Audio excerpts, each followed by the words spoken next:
So now comes the age of AI, the computational design plus plus, and then the human machine, yin yang, this experimentation really happening at a very fast pace. And then I'm getting solutions, especially with Marketplace. Hey, we should list this on Marketplace. What is it? What does it do for the customer? Have you tried it? Have you gotten customer feedback?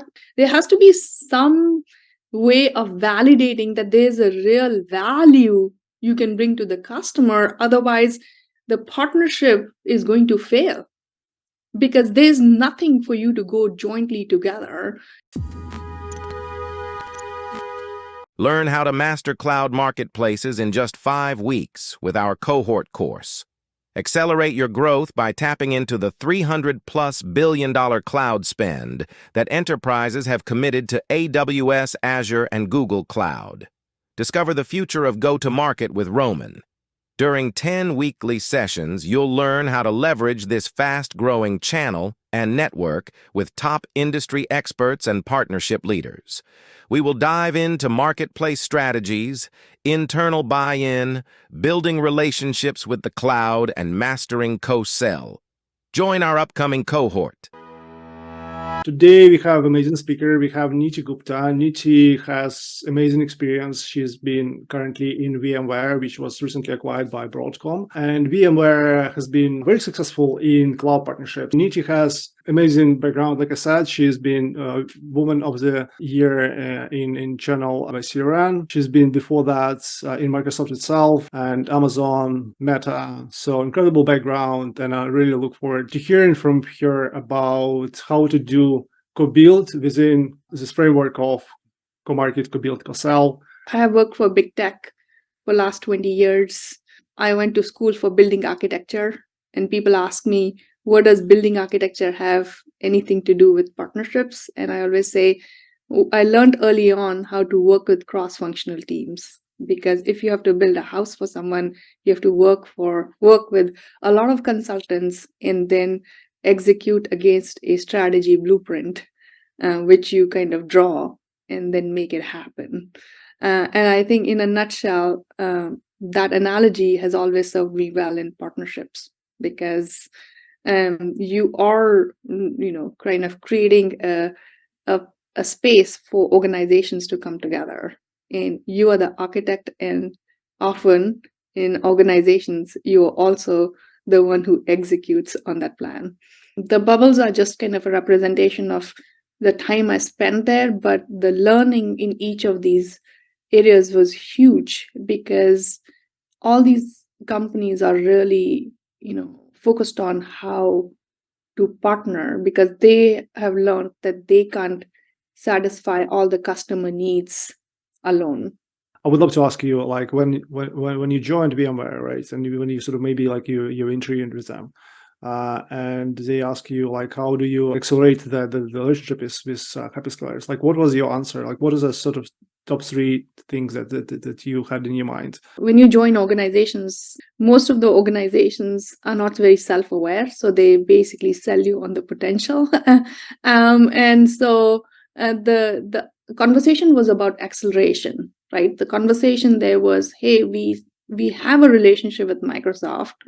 We need some help in navigating the big beast, right? It's 300,000 people. But we do also want to accelerate our revenue potential with them, right? So we have a few offerings. What do we do? So that was the kind of conversation I had as part of my interview process, and so I had to ask some probing questions. And I think in partnerships, one of the lessons learned I have had is when you kind of move to different roles, if you don't ask those questions up front, you may be landing in a surprised environment, right? And what I mean by that is that you have to ask what your goals are. If there are no goals, then you say, how would you go about defining those goals with me if I were to take this role? Are you revenue focused? Are you activity focused? What are the outcomes you want to drive? And so I had a series of those conversations where I had a list of questions, and I said, I just want to understand your organization better, right? And so, what is your objective? What is this? If I was Raghu for a day, what would Raghu want out of Microsoft or AWS and so on and so forth? And what does Satya Nadella want of VMware? Like what? And obviously, through those conversations, I realized there was a need for defining clearly what the strategic objectives and outcomes were for the partnership. And then also, I said, this is not something an individual contributor can do for you, based on the objectives you're telling me. This is something I would build a business case for you, for us to have a small team which will then go execute on the promise that you are making internally, towards the company strategy, right? So that was something I negotiated upfront, is be clear about what we want to go do, and be clear about that this is not something, if you just bring me in, that I will be able to deliver. This is something you have a bigger, we have audacious goals that requires resources, and part of it can be influenced through cross-functional teams, part of it requires dedicated headcount. Really quickly, can you fast forward to where you are right now? What has been the results that you achieved over the last couple of years in VMware? So about almost 3 years coming up now. We started with having no structure for co-build. We created that. We engaged our marketing team to help us with co-marketing. And then we also, have gotten really good triple digits in revenue. So we went from zero. We didn't have an Azure Marketplace agreement. Now we have triple digits in millions revenue coming from Azure Marketplace. So I think that's significant. And then also we have a first-party solutions that Microsoft sells, and we also are seeing triple digits in millions. Again, these are all bootstrapped. Thank you, Neeti, for going into the details. This is the flywheel under which the marketplaces now operate, which we all, whether it's Google, Amazon, or Microsoft marketplaces, this is kind of the fundamental principle, if you will. And so I layer it with what I call the partnerships flywheel, where we do the co-build, where we engage the developers in our organizations to start building and get them excited about building on the new platform that we are working with. And then working with the platform, we co-market and basically go to market what we build. And then of course, the users or where the customers are, that's the selling process to make sure. And when I say co-sell, I use it in a broad term. And what I did was, this is an executive outline that I'm sharing, which I created for both our first party and our third party solutions with Microsoft, where this is what we tell our execs. This is our shared purpose and market opportunity.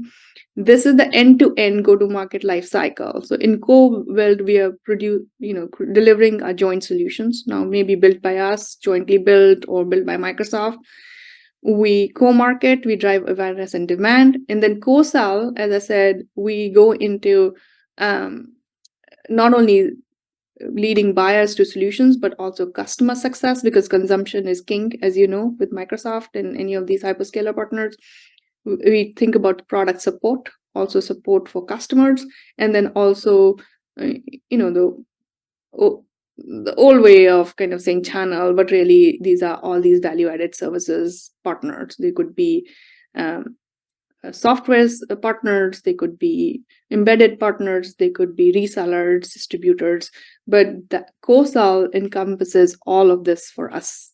When we think end to end and we describe any solution we put in the bag, right from when we are starting to co-build to in this. So this is kind of a thing. I worked with the Microsoft PDM, and I said, every time we do this, we're going to do a end-to-end go-to-market strategy session. And so I hired external consultants who come and do a workshop for one workshop, we got 50 different stakeholders, and we did it over 3 days. And we did a session on co-building, a session on co-marketing, and a session on that structure just makes so much sense. And then we captured it at the end, and then we did a readout as a scorecard of this end-to-end go-to-market plan. And then every month, as part of our monthly business review, we then kind of update that scorecard and share it with our execs to keep everyone on the same page. How are we doing on building that solutions? What kind of marketing activities can come into play in by which quarter, and how will all these other co-sell components be addressed?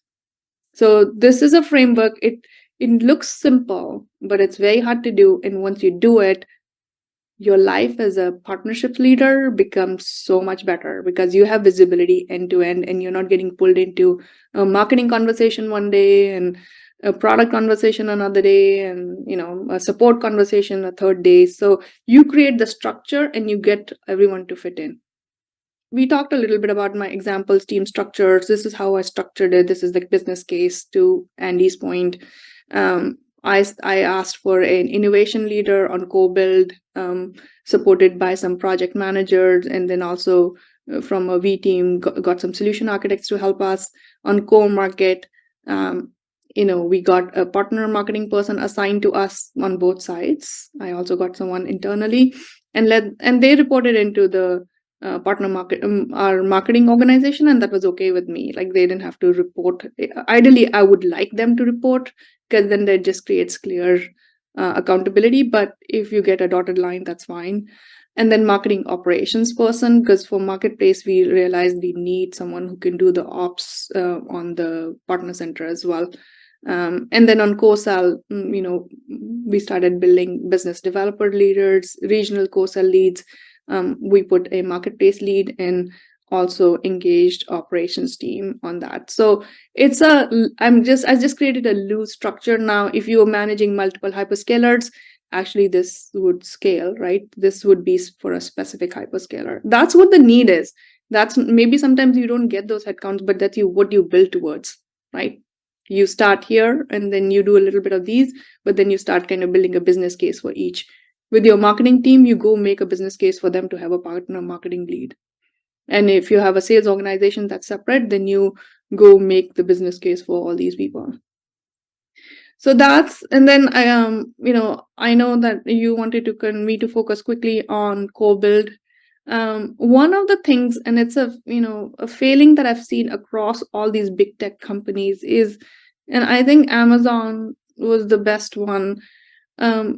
Most of our companies don't spend time understanding the customer experience and the customer needs, the stated, the explicit needs, and also the untapped needs. And I think that's what I've also started doing now is I'm starting to make business cases and my proposals to say, hey, if you don't understand the customers for this area, let's do a customer research study first.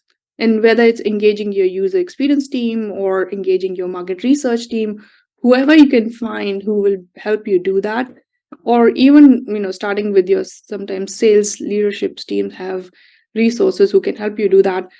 You do this research first, and you'll find that there's a huge gap. Everyone will tell you what the customer wants, but nobody can back it up with data. And obviously in the age of tools where you can actually do analysis because you're capturing the user usage and customer data somewhere, just kind of work with the right teams to get that, and then kind of have the conversation in these 4 quadrant is, are these first party development needs or are these third party development? What I mean is this something Microsoft can work with us on, or is it something we should be developing on our own, right? So this is the co-build experience, and this is the quadrant I would like you to kind of use. It took me at GE Healthcare multiple workshops to get here.